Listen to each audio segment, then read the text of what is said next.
hello friends আজি বনাবলৈ গৈ আছো কচু শাকৰ পিটিকা কচু শাকৰ পিটিকাই হওক নতবা কচু শাকৰ আঞ্জাই হওক খাবলৈ কিন্তু বৰ সোৱাদ লাগে কিনা সবজিত কৈ এটো বহু গুণে টেষ্ট পাও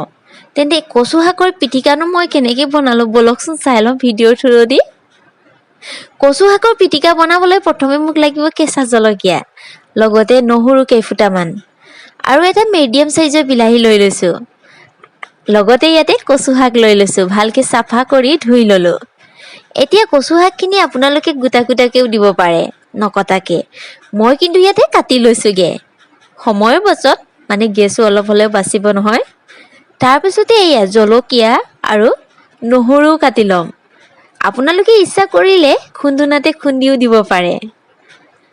লগতে বিলাহীখিনিও কাটি ললো আপোনালোকে বিলাহী ইয়াত দিব দেই বিলাহী নিদিলে আকৌ কেতিয়াবা ডিঙিত লাগে যে হেতু লাগিব গুটেখিনি কাটা হৈ গল এতিয়া মই ইয়াতে ব্যৱহাৰ কৰিছো এলুমিনিয়াম ফয়েল এটা এয়া দেখিছে তাৰ পিছতে দি দিছো কচু শাক বিলাহী লগতে নহৰু আৰু জলকীয়া আপোনালোকে ইচ্ছা কৰিলে ইয়াতে শুকান মছলাও দিব পাৰে মই ইয়াতে ধনিয়া গুৰি আৰু জিৰা গুৰি পাউডাৰ দিছো লগতে সোৱাদ অনুসৰি নিমখ তাৰ পিছতে 3 খিলামান বন ধনিয়া পাত একদম মিহি মিহি কৰি দিছো এতিয়া এইখিনিতে অকমান নেমু ৰস চেপি দিম এতিয়া দিছো মানে পিছতো দিম এতিয়া অলপহে দিছো পিছত আৰু অকমান দিম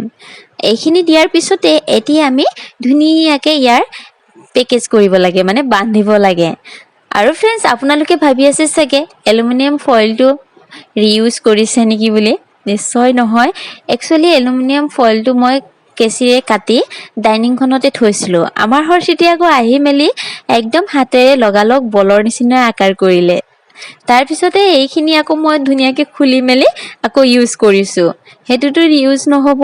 আমাৰ হৰচিটেহে বনাইছিলে খিচিং খাসাং নহয়নে তাৰ পিছতে কেৰাহীত অকমান তেল আছিল তাতে এইটো টুপলাটো দি অলপ সময় ঢাকি হিজালো ইলুটি খিলুটি কৰি হিজোৱাৰ পিছত এতিয়া এবাৰ চেক কৰি লৈছো এয়া দেখিছেনে ধুনীয়াকে হিজি গৈছে তাৰ পিছত গেছৰ ফ্লেমটো অফ কৰি 5 মিনিটৰ কাৰণে ঠাণ্ডা হ'বলৈ দিলো ধুনীয়াকে ঠাণ্ডা হৈ যোৱা নাই তথাপি উলাই লৈছো এখন কাহি লৈ লৈছো তাতে এই টুপলাটো দি দিছো এতিয়া এইখিনি বেছিকে ঠাণ্ডা হোৱা নাই যদিও মই খুলি লৈছো ৰব পৰা নাই গোন্ধটো মলমলা আছে যে আৰু এইয়া টুপলাটো খোলাৰ লগে লগে গোন্ধটো কিহে কব যতে গোন্ধ মানধনিয়া বনধনিয়া পাতৰ গোন্ধ বেছিকে তাৰ পিছত এইয়া টুপলাটো খোলাৰ লগে লগে এতিয়া আপোনালোকে ইচ্ছা কৰিলে মিক্সাৰ জাৰটো দিব পাৰে নতবা আপোনালোকে শিলপাটাটো খুন্দিব পাৰে কিন্তু এনেকে পিটিকি লোৱাটো পিটিকাই বেছি ভাল লাগে খাই নহয়নে আৰু এইয়া মই ইয়াৰ পৰা পিটিকি ললো তাৰ পিছতে এতিয়া মই ইয়াতে সয়া সস অকমান লগতে নেমু ৰস অকমান চেপি আমাৰ কচু শাকৰ পিটিকা তৈয়াৰ কৰি ললো এতিয়া আমি ভাতৰ লগত খাব পাৰো প্ৰথমে ভালকে মিক্স কৰি লৈছো এয়া কচু শাকৰ পিটিকা ৰেডি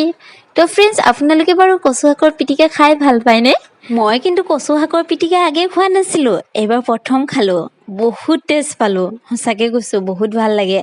মই কেইদিনমান আগতে হস্পিটাললৈ গৈছিলো ডক্টৰে মোৰ পৰামৰ্শ কৰিলে কচু শাক খাবলৈ লগতে কচুলতি খাবলৈ পাৰও খাবলৈ কৈছে কিয় জানেনে হিমোগ্লোবিন আৰু মোৰ প্ৰেছাৰ একেবাৰে লো আছে সেইকাৰণে মোক এইবিলাক খাবলৈ পৰামৰ্শ কৰিছে বাৰু আজি ভিডিঅ'ৰ পৰা বিদায় লৈছো পুনৰ লগ পাম নতুন এটি ভিডিঅ' লৈ